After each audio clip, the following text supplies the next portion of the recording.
This is going to turn into the biggest scandal that this country has ever seen.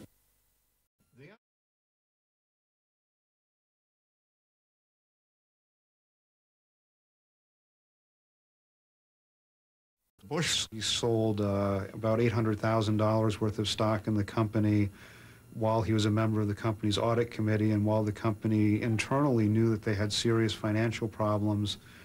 A few months later, they announced that they had a $23 million loss, which greatly depressed the share price.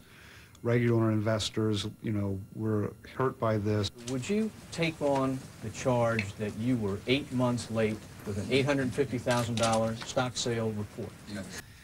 As to why the Form 4 was late, I still haven't figured it out completely. All I can tell you is that in the corporate world, sometimes things aren't exactly black and white when it comes to accounting procedure. As a member of its audit committee, how could you not know that its earnings had not been properly accounted for? Because that fact came up after I sold the stock, and the SEC fully looked into this. At the time that the investigation was done, the SEC was run by people who had been appointed by Bush's father, who was a sitting president at the time.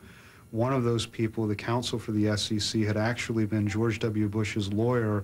So there are questions as to how thorough the investigation was. And to give one example of this, Bush, who was the subject of the investigation, was never interviewed.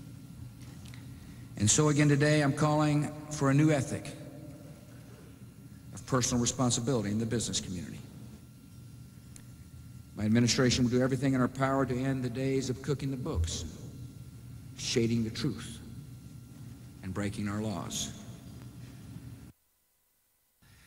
As to why the Form 4 was late, I still haven't figured it out completely. Shading the truth. In the corporate world, sometimes things aren't exactly black and white when it comes to accounting procedure. To end the days of cooking the books. And the SEC fully looked into this and breaking our laws.